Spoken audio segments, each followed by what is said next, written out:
इस current affairs funda में आप सभी का स्वागत है। मैं हूं आपके साथ अभिषेक शर्मा और इस वीडियो में हम 17 अगस्त तक के सभी इंपॉर्टेंट करंट अफेयर्स कवर करने वाले हैं। हमेशा की तरह आप वीडियो को अंत तक जरूर देखिएगा, आज भी आपको काफ़ी कुछ जानने के लिए मिलेगा।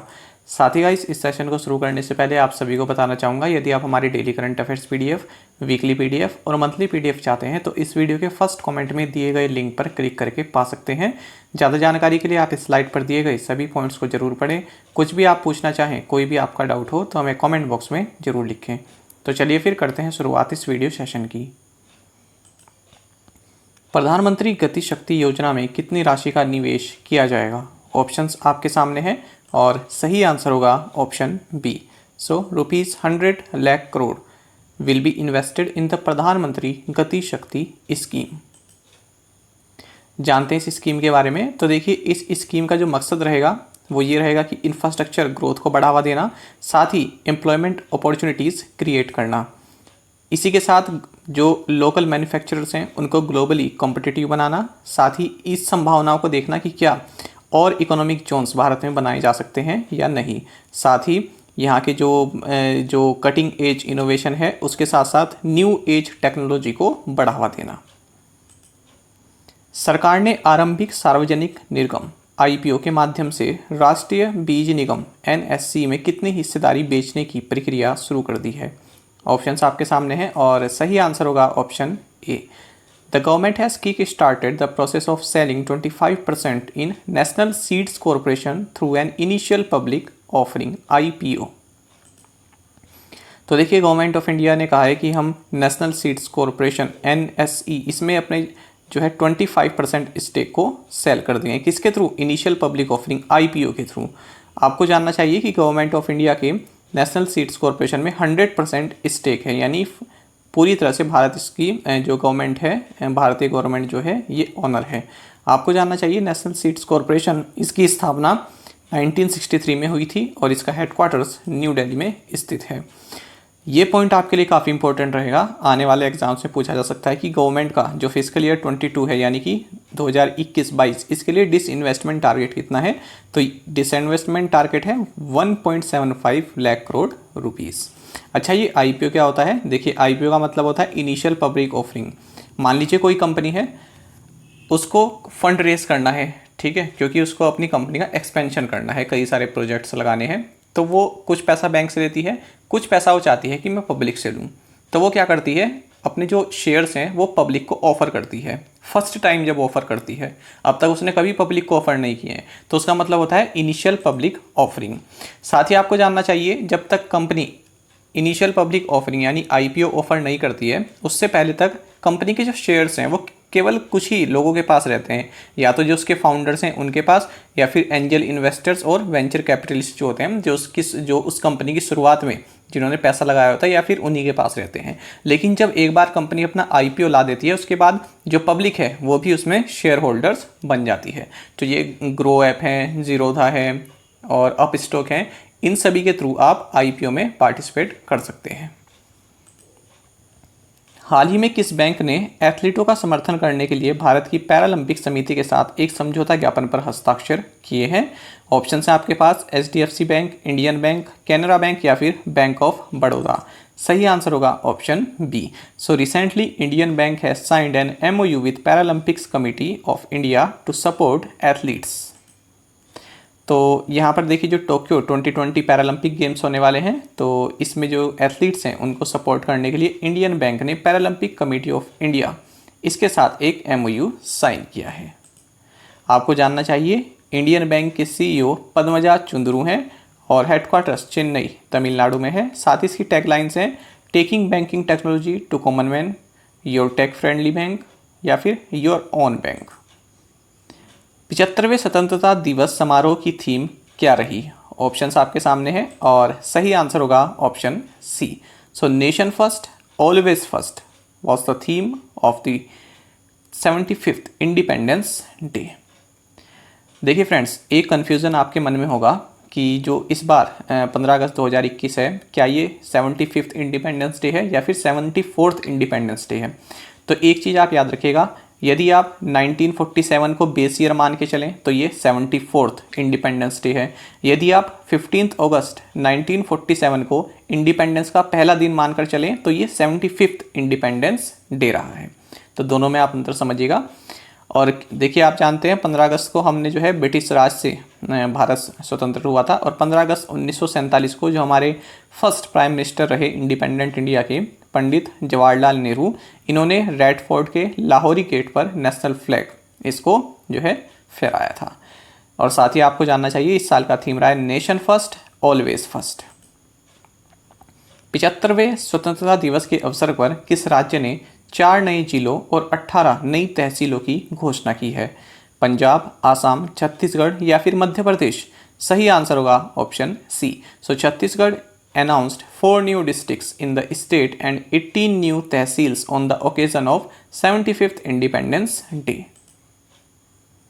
और कौन कौन से नए डिस्ट्रिक्ट्स हैं ये? मोहला मानपुर, सरंगढ़, बिलाईगढ़, शक्ति और महेंद्रगढ़। तो अब जो छत्तीसगढ़ में टोटल डिस्ट्रिक्ट्स की संख्या हो गई है ये 32 हो गई है। और जो आपने पीछे इमेज देखी वो यहाँ के सीएम हैं भूपेश बघेल। और हाल ही में हमने छत्तीसगढ़ से रिलेटेड करंट अफेयर्स ये पढ़ा है, जो बिल्कुल लेटेस्ट पढ़ा है, कि छत्तीसगढ़ पहला स्टेट बन गया है जो कि अर्बन कम्युनिटी फॉरेस्ट जो होते हैं इनको जो है राइट्स देगा, इनको रिकॉग्नाइज करेगा। निम्नलिखित में से किस नगर निगम ने क्लीन सिटी ऐप लॉन्च किया है? एनडीएमसी, एसटीएमसी, ईडीएमसी या फिर डब्ल्यूडीएमसी? तो यहाँ पर सही आंसर होगा option A. So NDMC has launched the clean city app. NDMC का मतलब है नॉर्थ दिल्ली म्युनिसिपल कॉरपोरेशन। तो इसने क्लीन सिटी नाम से एक एप्लीकेशन लॉन्च की है, और इसके तहत इस ऐप को यूज़ करके जो भी जो रेजिडेंट्स हैं वो अपनी कंप्लेन यहाँ पर दर्ज करा सकते हैं। यदि उनके आसपास के एरिया में कहीं पर कूड़ा पड़ा है और वो उठाया नहीं गया है तो यहाँ पर उसकी कंप्लेन ये कर सकते हैं। हाल ही में किस राज्य सरकार की पुलिस ने EFIR मोबाइल ऐप लॉन्च किया? सही आंसर होगा option D. So Madhya Pradesh state governments police has recently launched EFIR mobile app. तो देखिए, ये जो मध्य प्रदेश पुलिस ने जो ये ऐप लॉन्च की है EFIR, तो ये एक्सपेरिमेंटल बेसिस पर लॉन्च की है, या फिर आप कह सकते हैं पायलट बेसिस पर। मैंने आपको कई बार बताया कि पायलट बेसिस पे बोलते हैं इसको, जब हम किसी चीज़ को एक्सपेरिमेंटल बेसिस पर जो है शुरुआत करते हैं।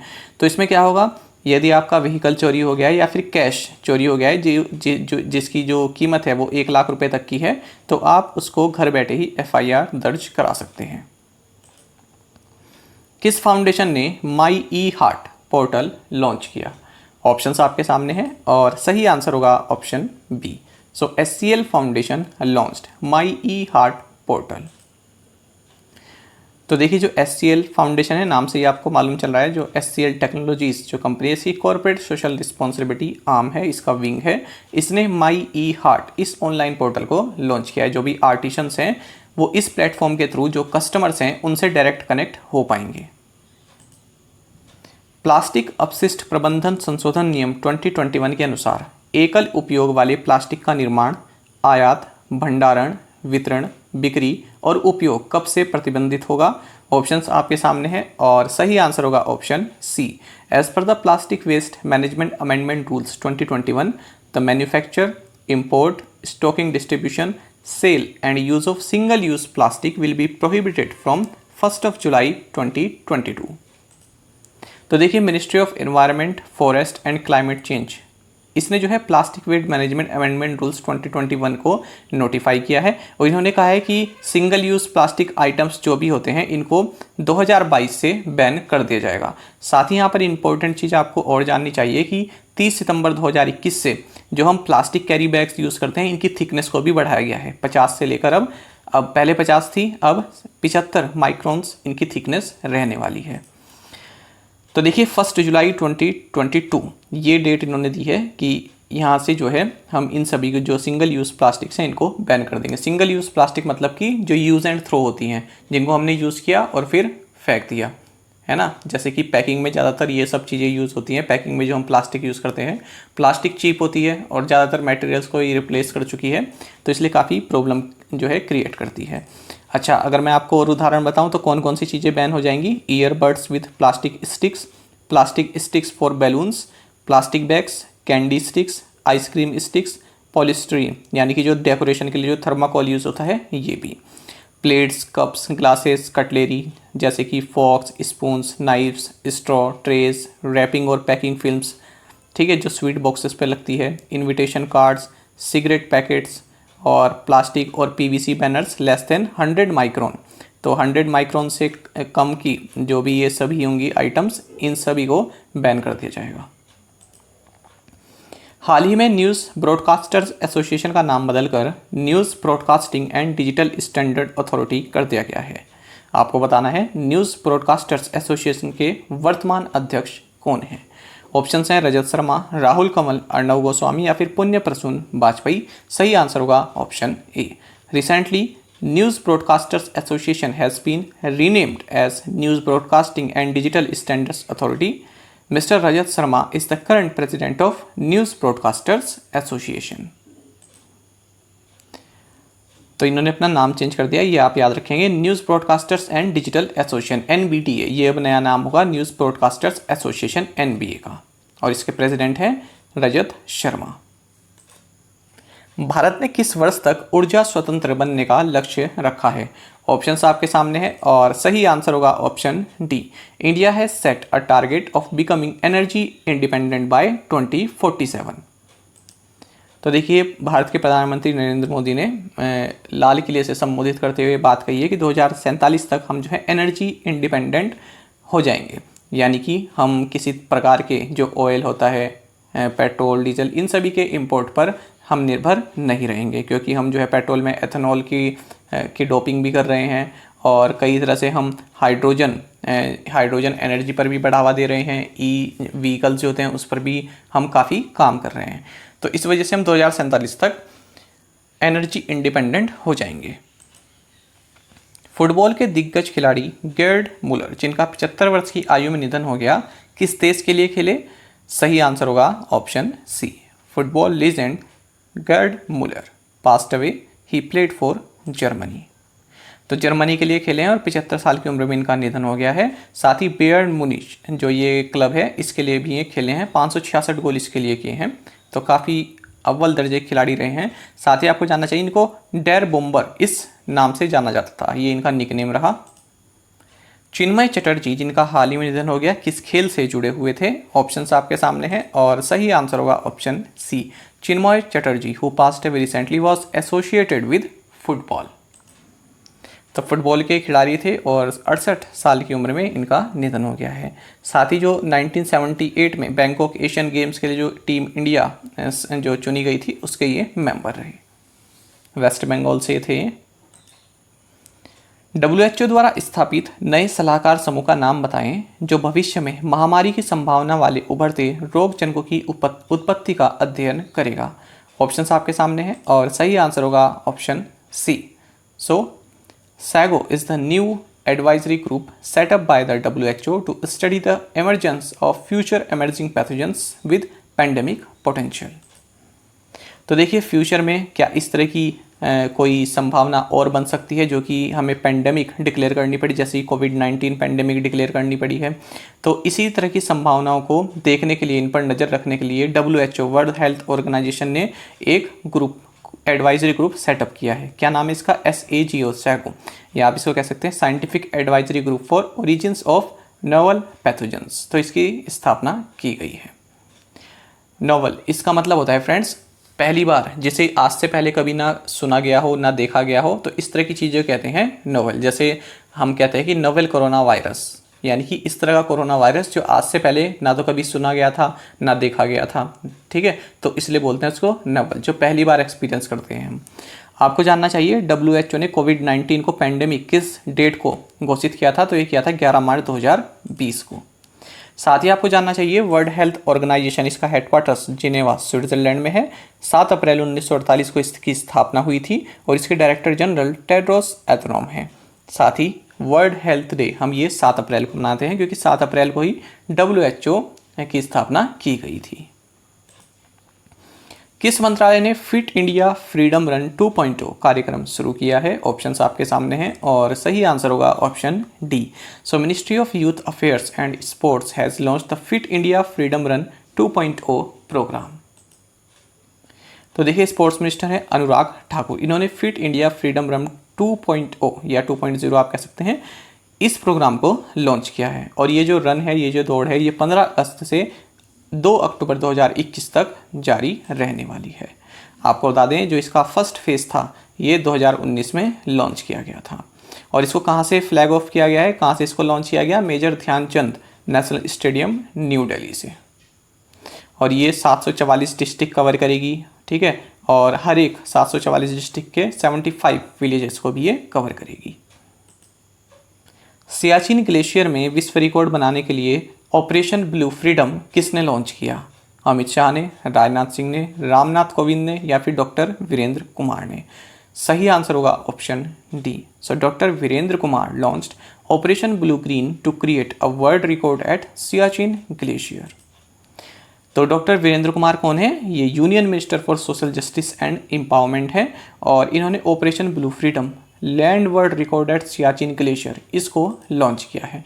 तो इसके तहत जो सियाचिन ग्लेशियर है, यहाँ पर जो डिसेबल पीपल हैं, जो दिव्यांग लोग हैं, उनको ले जाया जाएगा और इस तरह का कारनामा करने वाले ये जो है पहले व्यक्ति बन जाएंगे जो भी दिव्यांग हैं ये। तो ये एक वर्ल्ड रिकॉर्ड यहाँ पर सेट किया जाएगा क्योंकि largest team of disable people यहाँ पर पहुँचेगी। आपको बता दें सियाचिन ग्लेशियर जो है ये हिमालयाज के ईस्टर्न काराकोरम रेंज में स्थित है।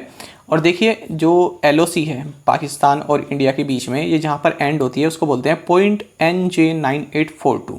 तो उसके नॉर्थ ईस्ट में ये लोकेटेड है सियाचिन ग्लेशियर।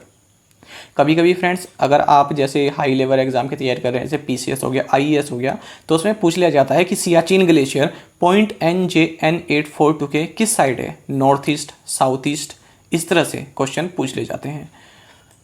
साथ ही आपको जानना चाहिए Siachen glacier Ladakh union territory का पार्ट है और ये वर्ल्ड का हाईएस्ट बैटलफील्ड है।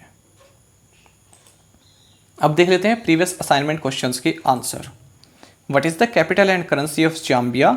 Answer is capital Lusaka and currency is kwacha. Mother ए Watan scheme is related to which state? Answer is Gujarat. World Wetlands Day is celebrated on which day? Answer is 2nd of February. Clouded Leopard National Park is located in which state? Answer is Tripura. Ghaznavi is a nuclear capable surface to surface ballistic missile of which country? Answer is Pakistan. अब देख लेते हैं आज के assignment questions. और अगर आपको हमारा कंटेंट अच्छा लगता है और हमारा जो एक्सप्लेनेशन है वो आपको पसंद है तो आप हमारी इस वीडियो को लाइक और शेयर भी कर सकते हैं। चलिए देख लेते हैं आज के assignment questions. What is the capital and currency of Chad? Who is considered as the national teacher of India? When was the Indian Standard Time officially introduced? काफ़ी अच्छा क्वेश्चन है, जरूर आंसर कीजिएगा। Rani Jhansi marine national park is located in which state और union territory?